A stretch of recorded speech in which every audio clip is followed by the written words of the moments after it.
En nombre del Padre, del Hijo y del Espíritu Santo. Amén. Ven, Espíritu Santo, llena los corazones de tus fieles y enciende en ellos el fuego de tu amor.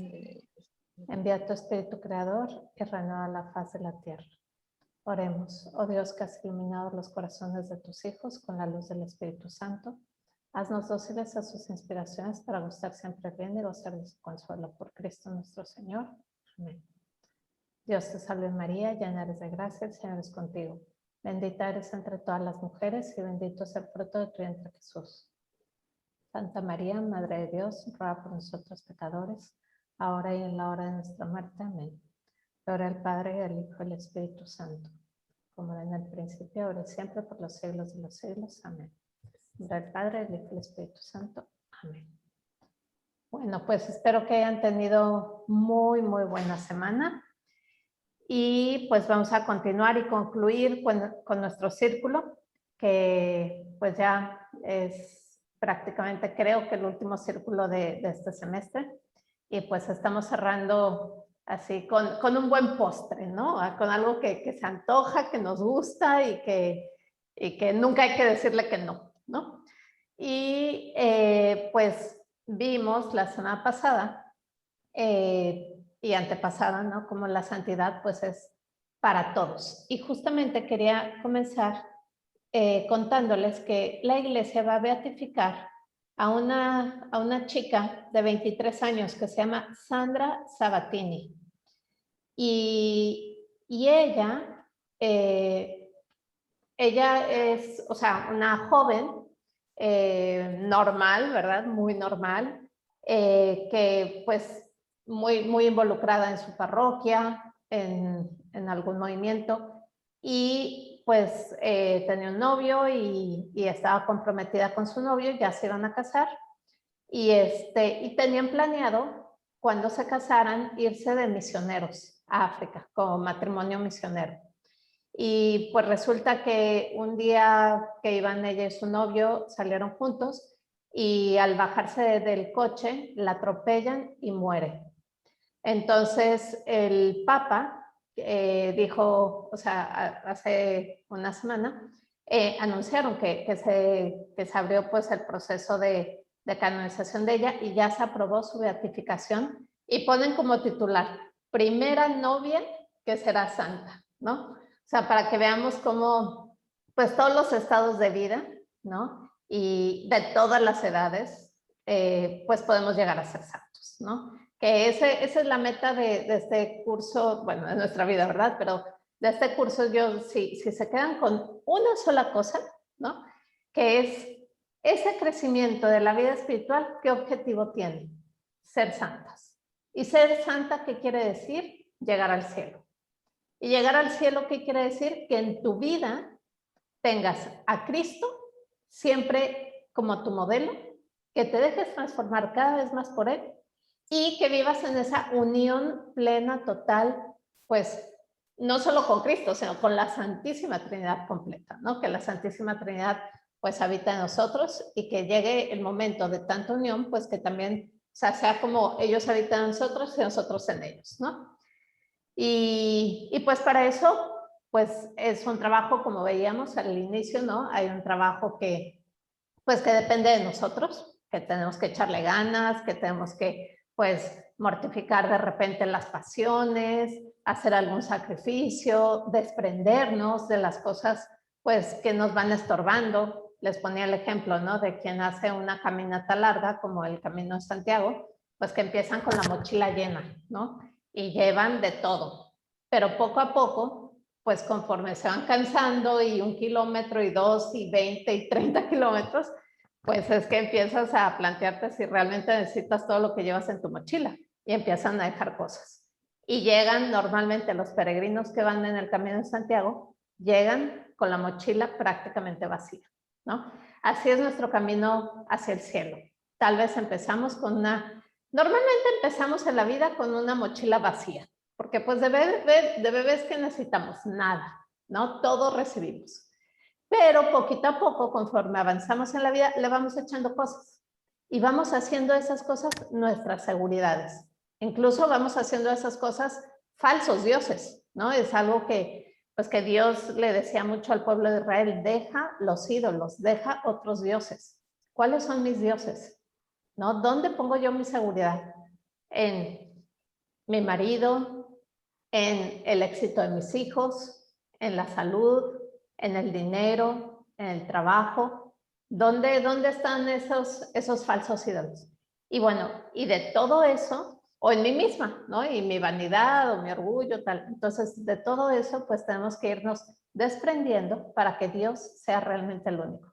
Y desprendernos no quiere decir, pues ahora ya todas vendan todas sus cosas, regalen absolutamente todo, como San Francisco de Asís, ¿no? Y váyanse todas de franciscanas o de clarisas o de carmelitas o de consagradas, ¿no? Ya todas ahora ya nos desprendimos de todo. No, quiere decir, uso lo que necesito, ¿no? Para vivir, pero con un corazón siempre desprendido. Y a veces las cosas materiales es lo que menos nos pesa en la mochila. Muchas veces los apegos que tenemos es más lo de dentro. Y al final de cuentas el que más pesa, pues es el egoísmo, ¿no? El yo, ¿no? Ese yo que siempre está buscando tener toda la atención, buscando, pues, sí, como que recibir, y ese yo, pues, es el que hay que decirle, oye, acomódate, ¿no? Ponte en tu lugar, pues, de criatura, pon a Dios en su lugar como creador, y pues con eso ve caminando.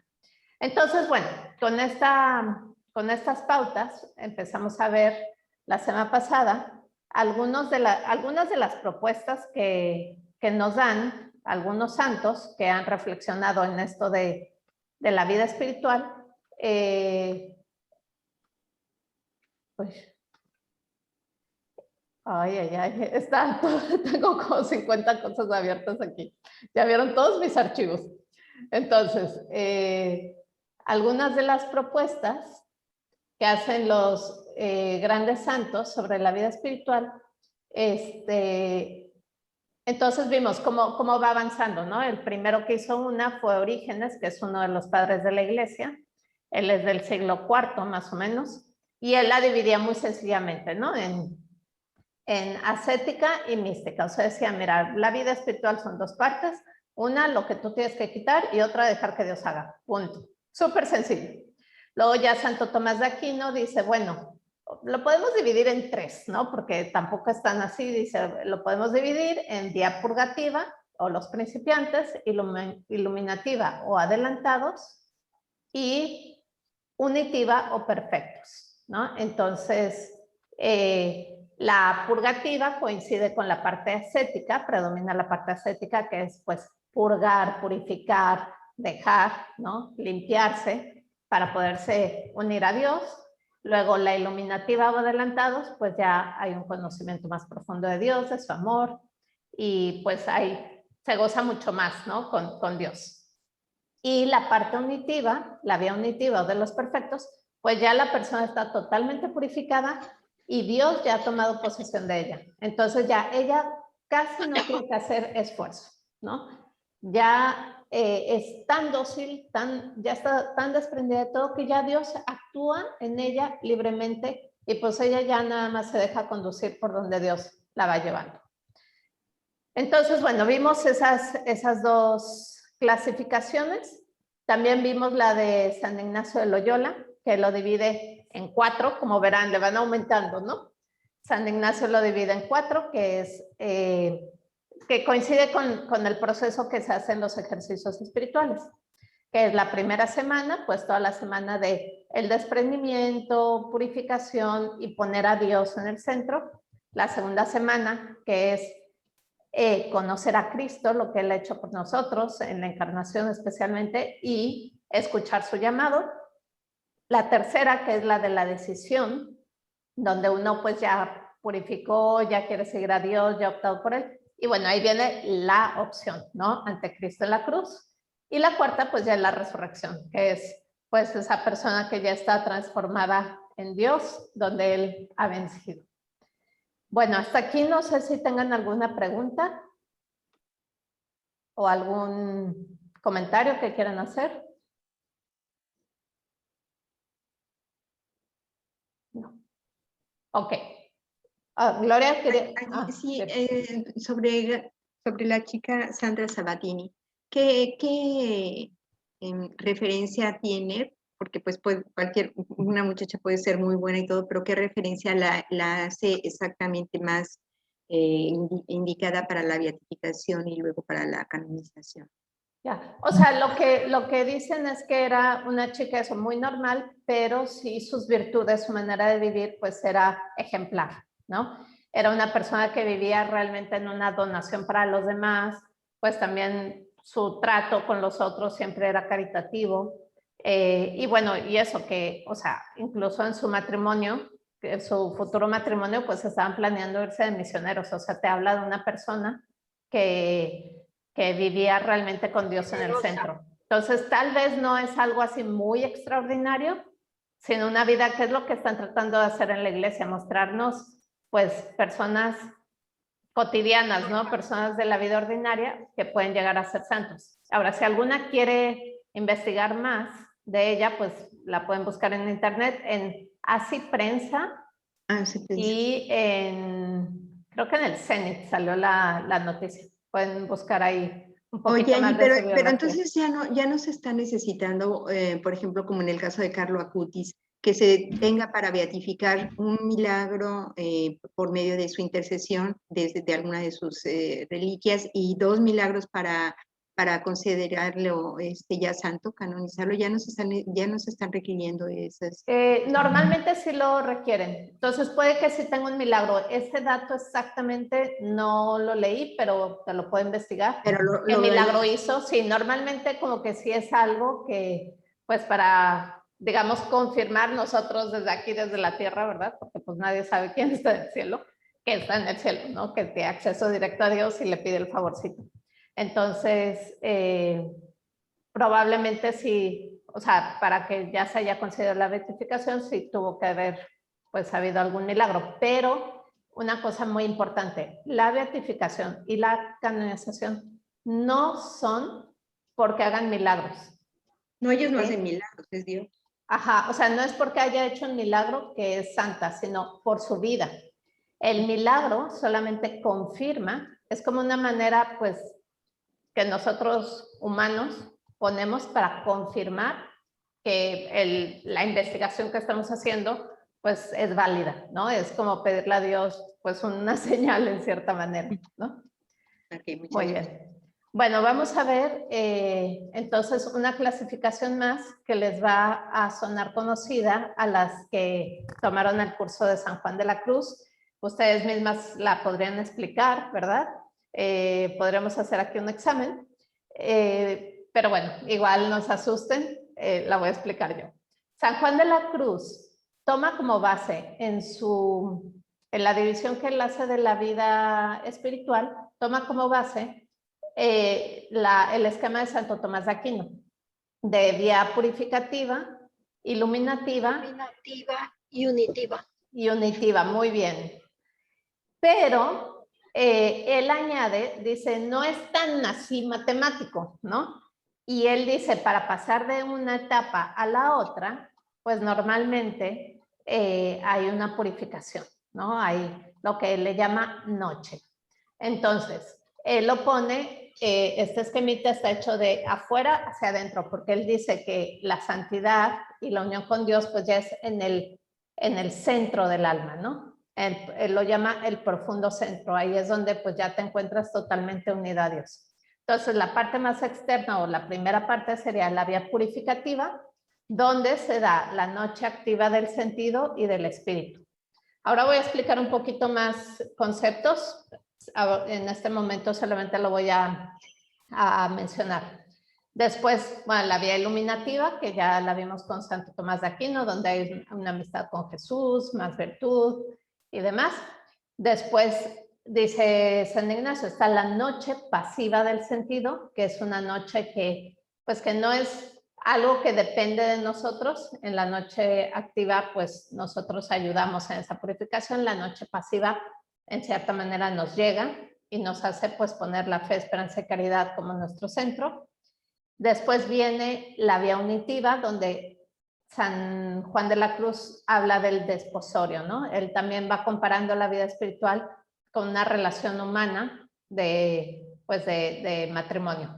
Entonces podríamos decir que al inicio pues hay una amistad con Cristo. En la vía unitiva, en esta primera parte del desposorio, es cuando ya le pide casarse, ¿no? Cuando le entrega el anillo. Y después de eso viene la noche pasiva del espíritu, que es una noche muy oscura, donde Dios parece que desaparece y donde la fe es la única guía. Y con eso pues Dios purifica totalmente al alma, la desprende absolutamente de toda seguridad para llevarla al momento culmen, que es la vía unitiva y el matrimonio espiritual. Entonces, San Juan dice que el camino para llegar a la unión plena con Dios, ¿no? En todo nos vamos uniendo a Dios, pero a la unión plena con Dios es el matrimonio espiritual. ¿Y qué es el matrimonio espiritual? Es cuando la persona vive totalmente unida a Dios, unida a la Santísima Trinidad. Y es una gracia que Dios da. No es que yo diga, ay, yo quiero mañana tener matrimonio espiritual. No, Dios da esa gracia y son años de vida espiritual. O sea, por ejemplo, Santa Teresa recibió esa gracia aproximadamente a los 50 y algo años, después de 30 años de monja. O sea, para que se den una idea, que no es algo que a los 20 años, pues, se da, sino que es después de todo un proceso. Y Dios pues va preparando al alma para purificar todo para que no estorbe en esa unión. Y en ese matrimonio se da esa unión de voluntades total, o sea, la voluntad de Dios y de la persona son una misma. Ya no es qué quiere Dios, qué quiero Dios, sino yo quiero lo que Dios quiere siempre. Mi amor ya es el amor de Dios, yo amo con el amor de Cristo. Y lo que decíamos, o sea, este es como el fin, ¿no?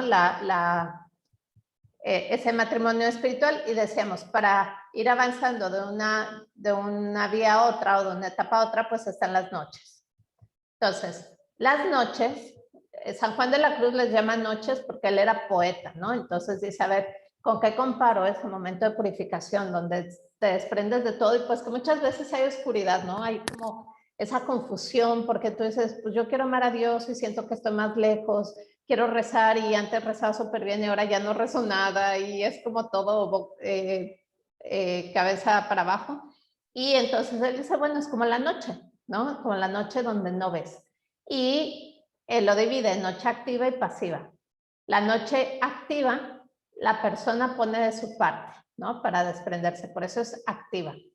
Y en la pasiva, Dios actúa y la persona lo que tiene que poner de su parte es su colaboración, corresponder a todo lo que Dios va pidiendo. O sea, ya no tiene como que trabajar tanto y luchar y voy y hacer esto y aquello, sino que ese es como el truco, digamos, de la vida espiritual. Conforme vas avanzando, cada vez tienes que hacer menos. Entonces, la noche activa del sentido, o sea, la noche activa tiene dos, la del sentido y la del espíritu. En la del sentido se desprende del pecado y de todo lo que aleja de Dios. Y en la noche activa del espíritu comienza a vivir con las virtudes teologales. Entonces, primero quita como todo el pecado, todo lo que estorba, y después ya empieza a que las virtudes teologales no sean solamente teorías, sino que sean parte de tu vida. Después, en la noche pasiva del sentido, Dios desprende a la persona de las raíces de pecados capitales, de su orgullo y de su egocentrismo. Entonces, por ejemplo, en una noche activa del sentido, pues puede ser causada por una circunstancia incluso, ¿no? Puede ser algo muy interior en tu oración o puede ser también, pues no sé, por ejemplo, que pierdes el trabajo y eso te quita tu base, ¿no? Te quita tu seguridad.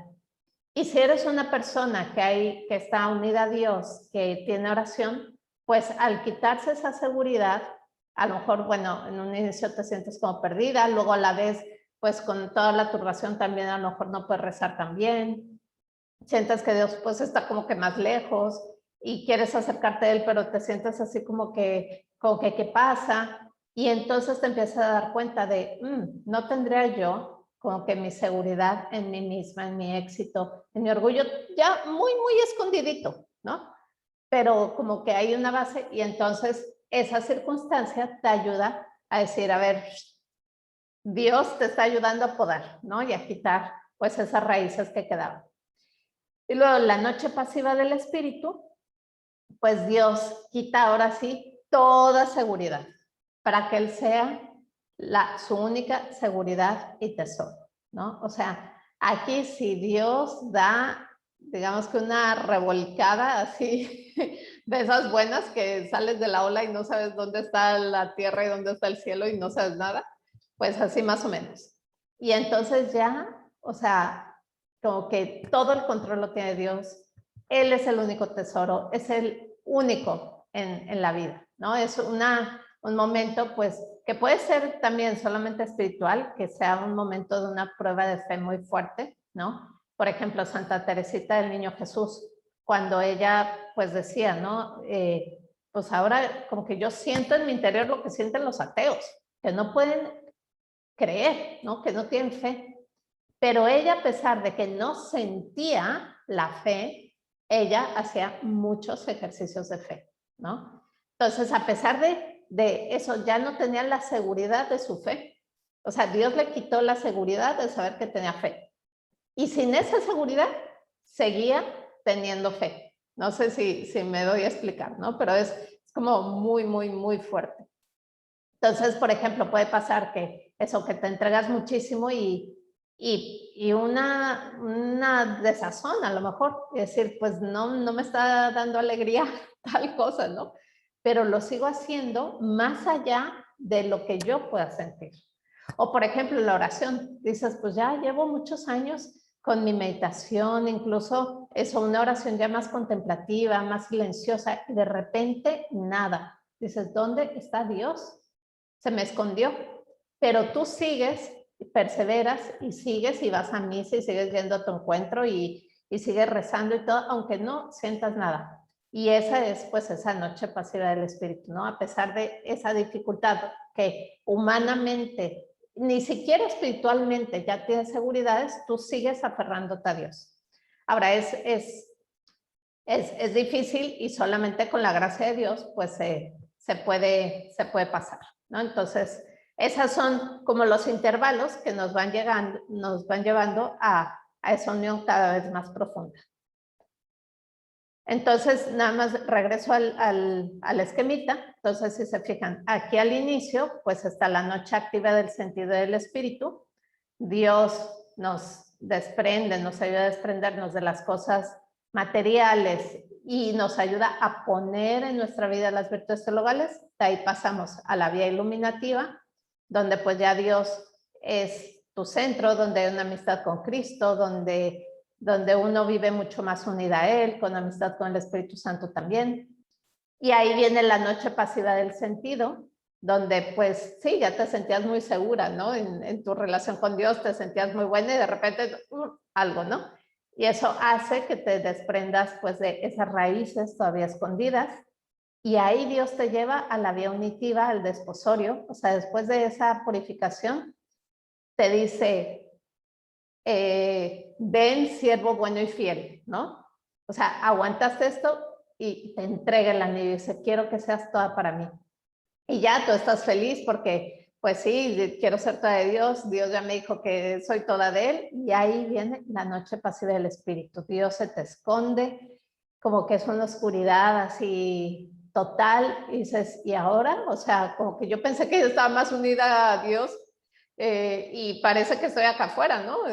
Con los pecadores, y mucha confusión, pero cuando uno se ancla ahí, ¿no? Con Dios, entonces se da esa segunda parte de la vía unitiva donde se da ese matrimonio espiritual que es la unión plena de Dios y el alma, sobre todo en la unión de voluntades, ¿no? Donde ya Dios y la persona quieren lo mismo, porque yo quiero lo que Dios quiere y ya amo yo con el amor de Dios. Muy bien, de San Juan de la Cruz, ¿alguna duda, pregunta?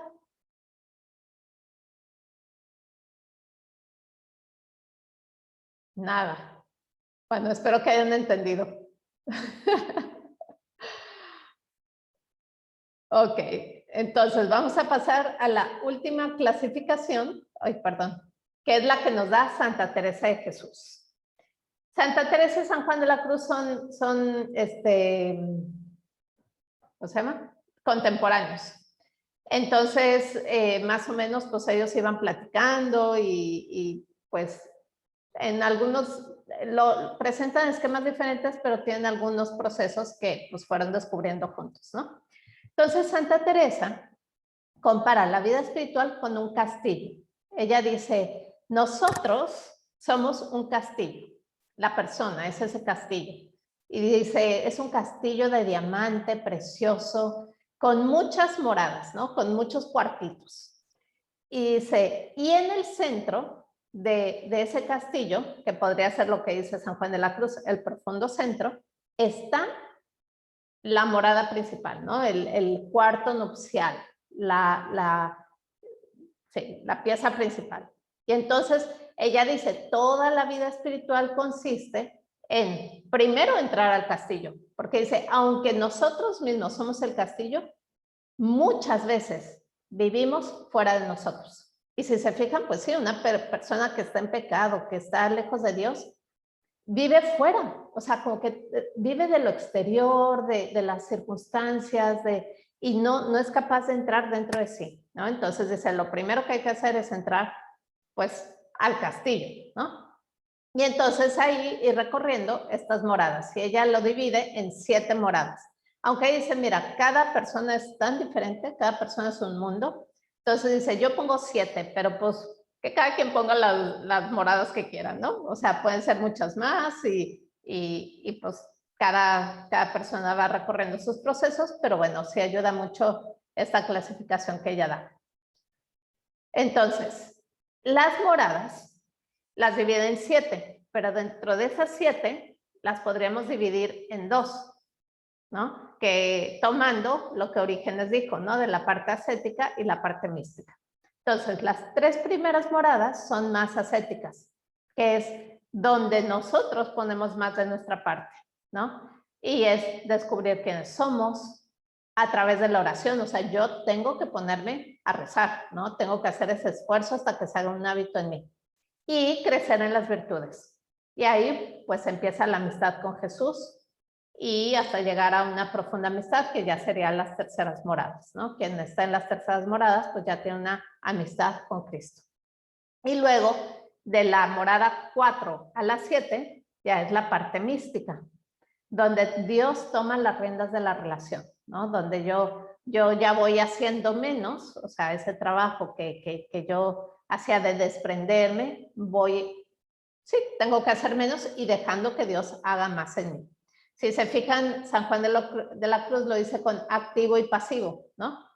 En las purificaciones, la parte ascética es la parte activa, donde yo hago, y la parte mística es la parte pasiva, donde yo no tengo que hacer, sino solamente corresponder a Dios. Y entonces ahí se vive ya la vida con Cristo, ¿no? Es una unión muy, muy grande con Él. Entonces, vamos a ver así un poquito rápido, un resumencito de pues cada morada, ¿no?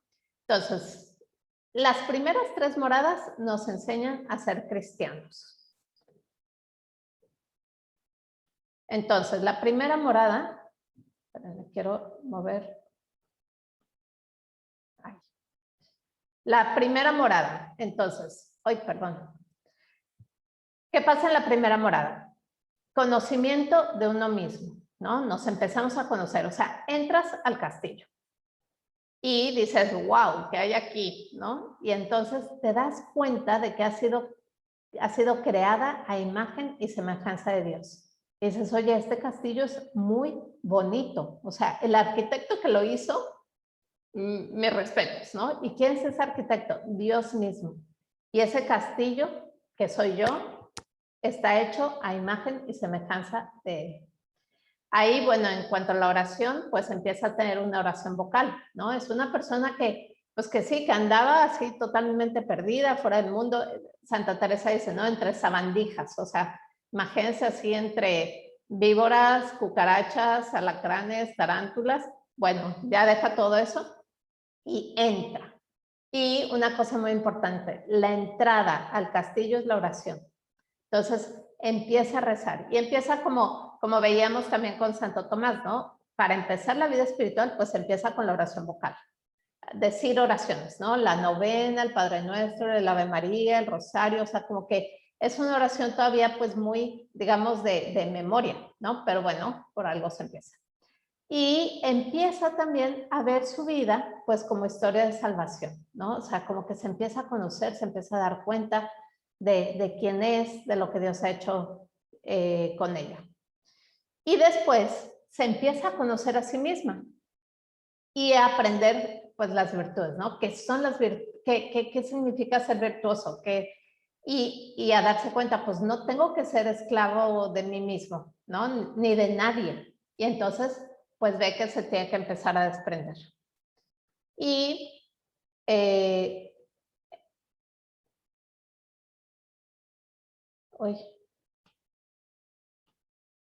entonces empieza a ver un amor a los demás y empieza a vivir la humildad, ¿no? Porque la humildad, pues, es la hija del conocimiento de uno mismo. O sea, cuando yo me empiezo a conocer, pues empiezo a necesitar humildad, porque si no, me puedo desanimar, ¿no? No, es que soy lo peor, no sé qué. Entonces, bueno, ahí se empieza a poner un fundamento para la humildad. Entonces ya, la persona que empezó, pues digamos que es el lobby, ¿no? De la casa. Entonces ahí como que se dio cuenta eso, que estoy creada imagen y semejanza de Dios, quién soy, empiezo a ver pues que tengo mucho que trabajar, ¿no? Doy gracias porque Dios me ha salvado. Y entonces ahí se pasa a la segunda morada. Y en la segunda morada, pues la persona ya reza más, ¿no? Empieza a conocer los misterios de Cristo, empieza a leer el Evangelio, a hacer meditación, hacer su meditación, ¿no? A tomar el Evangelio y decir, a ver, Señor, ¿tú qué me quieres decir? ¿Dónde me estás esperando? Empieza a tener ya esa oración de diálogo con Dios, ¿no? O a tomar algún libro y ver, pues, qué le dice, ¿no? Dios a través de esas ideas. Y la virtud más importante de esta segunda morada es la perseverancia. ¿Por qué? Porque ya entró al castillo, ¿no? Pero todavía está a un paso de la puerta. Entonces, todavía hay mucha lucha, ¿no? Entre estar dentro del castillo o fuera. Ha descubierto a Dios. Dice, wow, sí, yo quiero estar con Dios. Esto es súper bonito, pero a la vez, afuera, pues hay una fiesta, ¿no? Y como que le invita a la fiesta de afuera. Y los amigos y el ambiente y como que es más fácil, pues, dejarse llevar, pues, por lo que uno quiere, ¿no? Y por los gustos, las pasiones, los pecados. Y es la típica lucha. Por ejemplo, a los jóvenes les pasa mucho esto, ¿no? El joven, la joven que, pues sí, quiero ser buena, ¿no? Quiero ser bueno, pero cada fin de semana, pues es que no puedo decir que no a los amigos, al alcohol, incluso a veces hasta la droga, ¿no? Entonces, digamos que entre semana, ¿no? El domingo va a misa, se confiesa y vuelve a entrar al castillo. Incluso llega a pasar a la segunda morada, ¿no? Porque sí, hace su meditación y todo. Y llega el fin de semana y otra vez para atrás. Se vuelve a salir del castillo. Entonces, es esa persona que está entrando y saliendo, está en esa lucha. Entonces, por eso necesita perseverancia para mantenerse dentro del castillo y mantener esa amistad con Cristo real, ¿no? Y entonces la persona que persevera, digamos que estaba así como, la primera morada es como la entradita de la casa, ¿no? O sea, el jolecito de entrada. La segunda, digamos que ya es el recibidor, ¿no? Y ya pasa a la tercera morada. Entonces, la tercera morada, pues ya se da cuenta que la persona dice, ya tiene una vida de oración, ya medita en Jesús, ¿no? Está meditando en su vida, pero se da cuenta que no es solamente, su corazón le va pidiendo más. Dice, no solamente meditar, ¿no? Pensar en Jesús, como que necesito algo más. Entonces, ahí se da cuenta que necesita unirse en su cuerpo, en su alma, a Jesús. Que todo eso que medita, ¿no? Todo eso que va reflexionando, que va viendo con Dios, pues se tiene que hacer vida. Y entonces empieza a unir ya la oración y la acción. Aquí se ve un cambio de la persona. La persona no solamente es, su fe no son ideas, ¿no? no es lo que veo que tiene que ser bueno, sino que ya esa persona es una persona pues mucho más caritativa, mucho más servicial, mucho más apóstol, una persona que ya ha meditado mucho, pues como Cristo, por ejemplo, Cristo, su bondad, y esa persona ya es más bondadosa, ya es una persona que no critica, ¿no? Y entonces entra un poco más dentro de sí y entonces empieza a dar cuenta de qué intenciones tiene dentro. Esta persona ya vive mucho más en la pureza de intención, ¿no? O sea, no solamente de, sí, la gente piensa que soy buena, pero dentro, no, ya empieza a preguntarse, a ver, ¿por quién hago las cosas? ¿Para quién vivo? Busca realmente, pues, el agradar a Dios. Y bueno, va llegando a la intencionalidad última de por qué hace las cosas. Y pues como quiere llevar una vida cristiana profunda, pues necesita entrar todavía más dentro de sí, ¿no? Y unirse ahí a Dios. Quiero que se desaparezca esta barrita, pero bueno, no importa. Entonces, entrar más y bueno, con más humildad. Aquí también es muy importante la humildad, ¿no? El seguir el ejemplo de Jesucristo. Y entonces, como ven aquí, es mucho esfuerzo de la persona, ¿no? O sea, la persona que va perseverando. En la tercera morada es cuando Santa Teresa también habla de la determinada determinación, ¿no? O sea, no dejo a Cristo ni mi oración, cueste lo que cueste. Opto por él, opto por ser santa, ¿no? Es una decisión firme. Y entonces ahí ya se pasa a la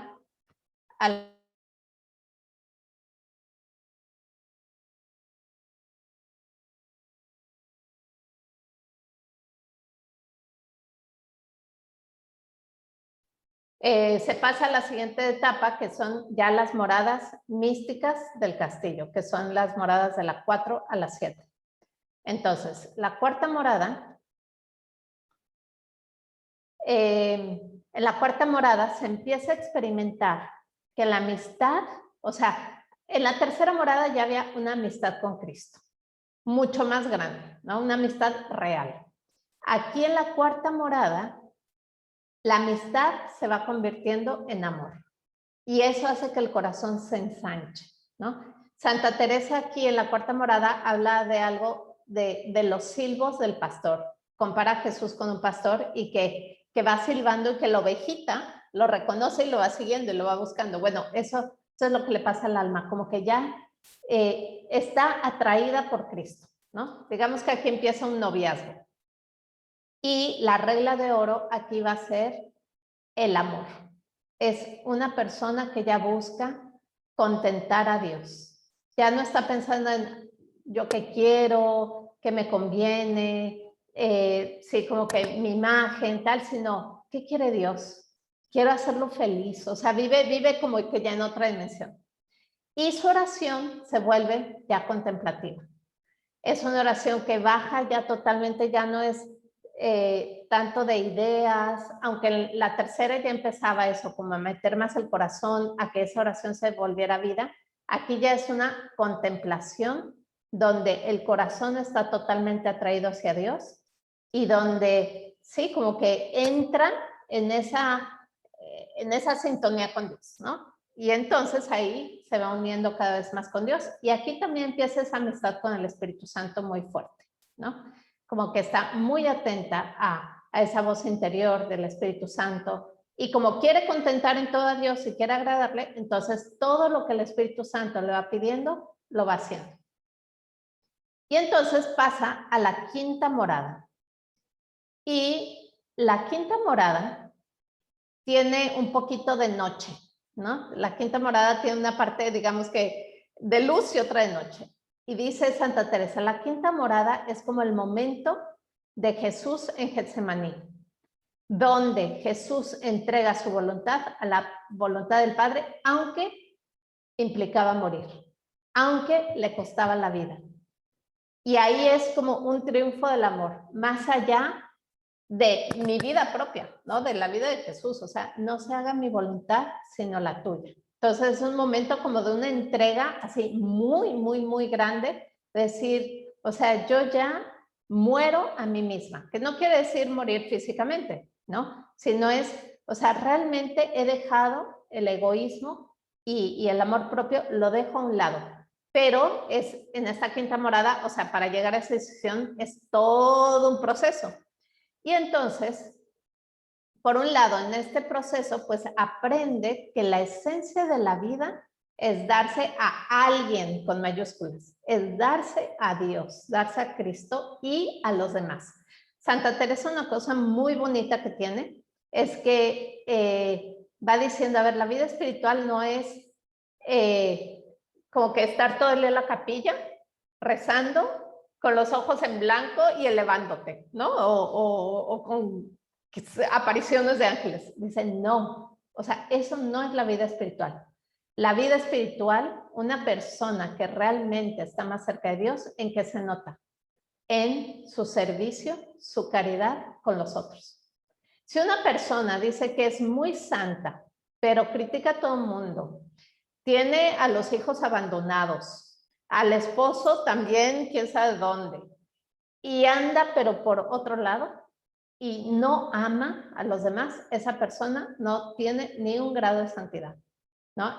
Puede ser una fanática, puede ser una activista, pero no es santa. La persona santa, lo primero es entregarse, amar a Dios en los demás. Dice San Juan en sus cartas, no puedes decir que amas a Dios a quien no ves, si no amas a tu prójimo a quien ves. Entonces, si ustedes quieren hacerse test, ¿no? De grado de santidad, vean su caridad. ¿Cómo está mi caridad? Y de acuerdo a su grado de caridad, van a descubrir su grado de santidad. Bueno, y aquí Santa Teresa en la quinta morada para ponernos el ejemplo o ilustrarnos cómo es ese morir a uno mismo, lo hace con un ejemplo de un gusano de seda. En su época como que se puso muy de moda la seda, ¿no? Porque como que habían empezado el comercio con China y había llegado la seda y entonces hablaban de los gusanos de seda y tal. Santa Teresa en realidad nunca vio un gusano de seda, pero como que se lo explicaron y le encantó la imagen, ¿no? Y la verdad es muy acertada. Ella dice, mire, la vida espiritual es como ese gusanito de seda. Primero, bueno, es una larvita chiquitita que nace y lo primero que tiene que hacer es alimentarse, ¿no? De las hojas. Entonces, alimentarse de la oración, nutrirse de Cristo, de los sacramentos, de la iglesia. Ya que el gusano crece, entonces el gusano empieza a hacer su propio capullo. Y entonces se encierra en el capullito y dice Santa Teresa, ese capullo es Cristo. Entonces, ¿qué tenemos que hacer en la vida? Como que meternos en Cristo. Pero ¿qué pasa dentro de ese capullo? El gusano muere, en cierta manera, pero no muere y desaparece, sino que se transforma. El gusano dentro del capullo se transforma y se vuelve una mariposa. Entonces, esto es lo que pasa en las quintas moradas. Es un morir a nosotros, pero que no es lo que yo les decía, ¿no? Tengo que morir a mí misma, agarro la pistola y morí, ¿no? No es eso. Y no es tampoco como deshacerme de quién soy y tengo que ser otra persona. No, sino que es transformarme en algo mejor. ¿Cómo me transformo en algo mejor? Si yo me meto en ese capullo que es Cristo, me voy a transformar en Cristo. Y va a salir una mariposa preciosa, ¿no? Entonces, eso es lo que ocurre en la quinta morada y ya esa mariposa que sale del capullo, pues empieza a volar, ¿no? Pero la mariposita pues está volando, pasa a la sexta morada y va volando y como que todavía no encuentra dónde reposar, ¿no? Como que va buscando. Y ese no saber dónde reposar le causa dolor. Le causa dolor porque quisiera descansar ya en Dios, pero todavía no lo tiene, ¿no? Y como que Dios va, la visita, tiene experiencias muy fuertes de Dios, pero luego como que desaparece, ¿no? Y entonces, si vamos a San Juan de la Cruz, estamos en el momento de desposorio y noche pasiva del espíritu, ¿no? En la sexta morada se da el desposorio. Jesús visita fuertemente al alma, ¿no? Esa mariposita que salió está feliz, y ya hay un compromiso, pero son visitas todavía. Va y viene, ¿no? Es esa novia que ya se quiere casar, pero pues todavía no ha llegado el momento. Y eso la hace sufrir y eso la purifica. Entonces, dice aquí, ¿no? Ya se está enganchado a Cristo. O sea, ya lo único que quieres es poseer totalmente a Jesucristo, poseer a Dios. Y bueno, busca servir a los demás, vivir las virtudes lo mejor que pueda y aprender a amar, ¿no? La persona en sextas moradas está, digamos que las sextas moradas es como un momento de búsqueda, ¿no? Como que ya está muy cerquita, pero como que de repente se le apagaron las luces del castillo, ¿no? Y como que está esa mariposa, ya está transformada en Cristo, pero necesita llegar y reposar, pues, donde está su amado, ¿no? Y pues es un poco, estas sextas moradas pueden tener muchas gracias de consolación de Dios, pero también tiene mucha oscuridad. Y de ahí pasa a la séptima morada, que ya es la morada principal, ¿no? El cuarto nupcial. Después de ese momento, ¿no? De purificación, de búsqueda, donde dice Santa Teresa, ¿no? Que el novio le está regalando las joyas a su amada para que llegue el momento del matrimonio guapísima, ¿no? Entonces llega a la séptima morada donde se da el matrimonio espiritual, ¿no? Es tal cual Santa Teresa y San Juan de la Cruz lo comparan con el Cantar de los Cantares, que dice, la metí en la bodega, ¿no? Del vino, que es la bodega íntima, ¿no? Donde se da, pues, la noche de bodas, ¿no? Es ese cuarto nupcial. Y entonces ahí el alma se une totalmente con Dios y ya vive en compañía permanente de la Santísima Trinidad, ¿no? Lo que les decía, ya no solamente es, sí, la Santísima Trinidad habita en mí, sino es esa conciencia de que habita en mí y además es una gracia que el alma experimenta que no solamente la Santísima Trinidad habita en ella, sino que ella está dentro de la Santísima Trinidad. Entonces, ya no ama con su amor, ama con el amor de Dios, se entrega con el amor de Dios, hace todo con su oración, ya no es ella quien reza, es el Espíritu Santo, es Cristo quien reza en ella. Y pues su vida es Cristo, ¿no? Vive en Cristo totalmente. Entonces, una persona en séptima morada es una persona muy serena, con mucha paz, donde pues ya digamos que el hombre viejo realmente ya murió y se ve ese hombre nuevo, ¿no? Se ve esa mujer transformada, es una persona muy equilibrada. De hecho, o sea, Santa Teresa, que tuvo muchos fenómenos extraordinarios, ella dice, a lo mejor en la cuarta, quinta, sexta morada, pues tenía fenómenos extraordinarios, ¿no? Dice, en la séptima, todo desaparece eso, porque ya no lo necesitas. Ya no necesita visiones, ya no necesita levitaciones, no lo necesita su alma, porque está tan unida a Dios que ya en esa serenidad y paz, ya está así, o sea, digamos que ya vive en el alma en otro nivel, ¿no? Donde las virtudes teologales y Dios mismo pues ya están han tomado total pose de ella. Es una persona muy dócil, es una persona muy alegre y es, sí, como una persona, les decía, ¿no? Cuando hablaba de la vía unitiva, como lo llama Santo Tomás de Aquino, aquí esto ya es vía unitiva totalmente, ¿verdad? Es una persona que se te antoja estar con ella porque destila a Dios, ¿no? O sea, es una persona que dices, esta persona tiene algo especial. Una persona en séptima morada no es una persona así encerradita que todo el día está solo rezando y yo 24/7 solo con Dios, ¿no? Esa es una persona que se le botó algo, ¿no? Esta persona sí reza mucho, pero también vive con mucha alegría, mucha normalidad y mucha entrega, ¿no? Y sí, es una persona pues que dices, son esas personas ejemplares, ¿no? Que dices, tiene algo especial esta persona. Muy bien, pues, aquí las características. Lo dije, lo mencioné un poquito, se me había olvidado que tenía esta lámina. Entonces, ¿cómo es esa persona que ya está en matrimonio espiritual, que está en la séptima morada? Vive totalmente olvidada de sí. O sea, no está pendiente en quiero, no quiero, me gusta, me quieren, no me quieren, me miró, no me miró. O sea, todo eso ya está como que más allá, ¿no? Acepta la cruz.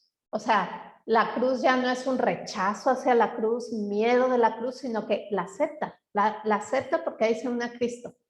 Tiene un deseo infinito de servir y de ayudar en algo al crucificado. Entonces, incluso la cruz se une pues con ese deseo de, o sea, si yo te puedo servir en algo, Señor, o sea, bienvenida y bendita cruz. Pero ve la cruz desde la resurrección, ¿no? Viendo ese triunfo de Jesús, ese triunfo de la vida. Por eso también como su aceptación de la cruz es muy positiva, porque no es desde la cruz como cruz en sí misma y como muerte, sino es como transformación y como vida. Y desaparece el miedo a la muerte, o sea, la muerte física, ¿no? O sea, no tiene miedo de morir, pero tampoco desea morir. En las sextas moradas, como tiene ese anhelo, esa lucha, esa búsqueda, ya se quiere morir. Dice, ya, yo solo me quiero unir con Dios, yo ya no quiero seguir aquí, ya Dios, llévame contigo. Aquí ya no. Aquí dice, es como lo que dice San Pablo, ¿no? No quiero ni morir ni vivir, lo que Dios quiera. Y si Dios me lleva, no tengo miedo. Y si me quedo aquí para servirlo, bendito sea Dios. O sea, ya es una persona totalmente abandonada. No es esclavo de nadie, ni siquiera de sí misma.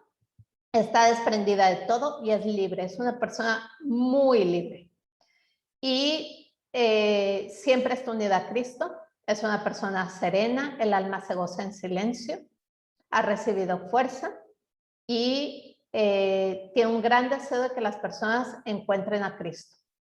Y también pues es una persona muy realista, ¿no? Conoce totalmente sus miserias, o sea, sabe que no se hizo superwoman, o sea, una persona en séptimas moradas, en matrimonio espiritual no es superwoman, sabe que tiene miserias, pero es muy humilde, ¿no?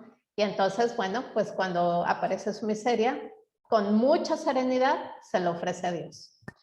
Y si, por ejemplo, no sé, de repente se impacienta, porque no es que sea perfecta, ¿no? Se puede impacientar la persona en séptimas moradas, inmediatamente se da cuenta, con humildad pide perdón a Dios y al otro. O sea, es una persona que si te hace algo, luego se va a disculpar. Bueno, pues, conclusión de todo esto, lo más importante es querer emprender el camino, ¿no? Yo les invito, les puedo ayudar a tener toda esta clasificación, pues para más o menos diagnosticarse, pero no es matemático, ¿no? No es matemático, no es competencia, no tengo que estar así, check, estoy aquí. Ayuda porque pues te ayuda a saber por dónde andas, pero es Dios quien nos santifica, es el Espíritu Santo santificador quien nos lleva a Dios. Entonces, puede ayudar más o menos tener el mapa, pues para poder cooperar con Dios, ¿verdad? Y ver, pues yo qué tengo que poner de mi parte. Pero lo importante, bueno, es eso, emprender el camino de asemejarnos a Cristo para unirnos a Dios, o sea, a la Santísima Trinidad y llegar al cielo. O sea, yo sí se los vuelvo a decir y les insisto, lo que yo quisiera que se quedaran de este círculo es, quiero llegar al cielo, quiero ser santa, ¿no? Quiero amar a Cristo con todo mi corazón.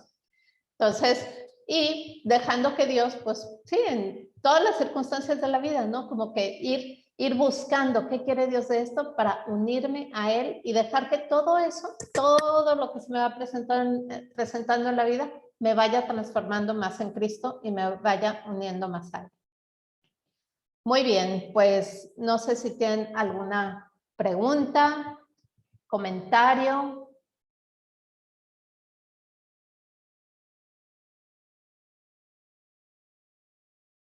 ¿Entendieron algo? ¿No entendieron nada? ¿Quedaron motivadas o quedaron así como, ay, Dios mío, esto es imposible? A ver, Indiana, nada más pon tu micrófono. Sí, ahorita. Pues muy bonito todo y me encanta, pero entonces me pregunto yo, ¿cómo avanzar en esas moradas espirituales? Pues ser constantes en la oración, o es un don que de repente vamos a recibir de Dios que nos hace avanzar, o hasta qué punto también es un trabajo de nuestra voluntad, o es un poco de cada cosa, pues seguir en oración, recibir el don de Dios y un poco de nuestra voluntad, pues para poder avanzar en esas moradas espirituales. Exactamente, tú diste la respuesta. Mucha oración, o sea, la oración es muy importante porque mientras más oración hay, más vas conociendo a Cristo, y en la oración es donde uno rinde su voluntad a Dios, ¿no? En la oración es, tú al ver a Dios, al ver a Cristo, te vas uniendo a su querer, ¿no? Entonces, mucha oración, poner todo lo de tu parte, o sea, todo lo que Dios te vaya pidiendo en la oración, hacerlo, ¿no? Poner énfasis especialmente en el amor a los demás, ¿no? En la caridad, en la entrega, en el servicio, y en la humildad, ¿no? O sea, como que, ¿quién soy yo?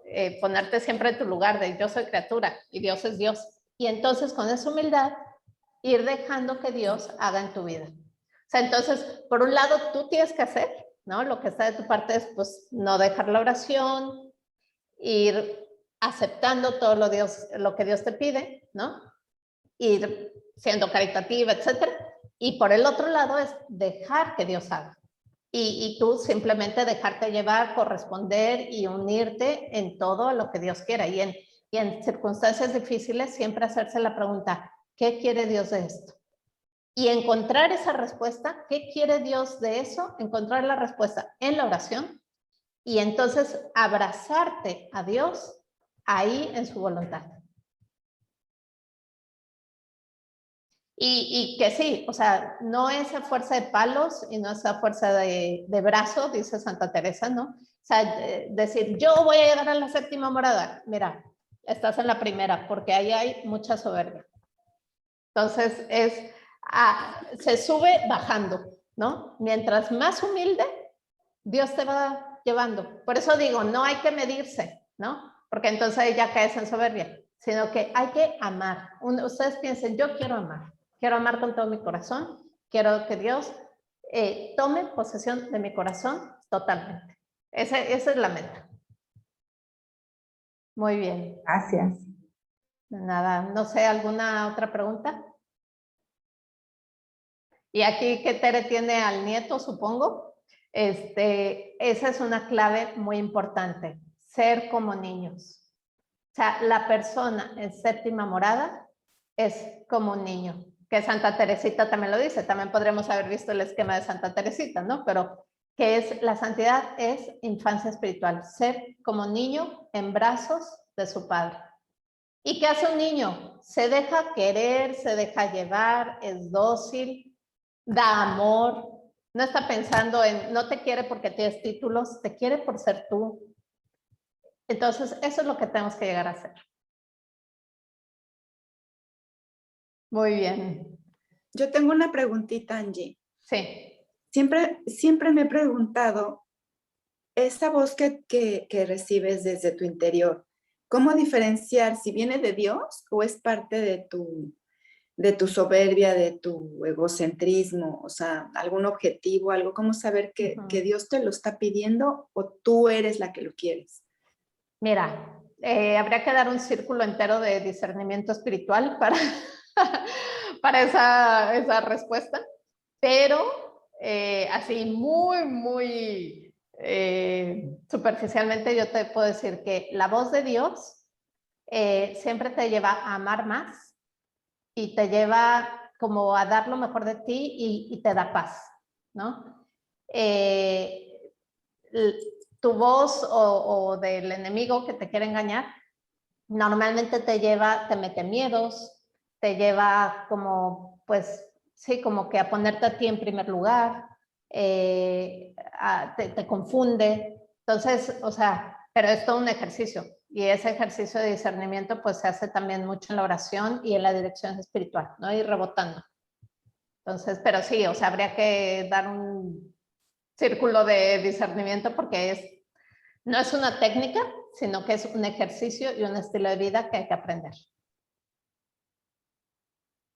Muy bien. Un Pero comentario, aquí, Carlita.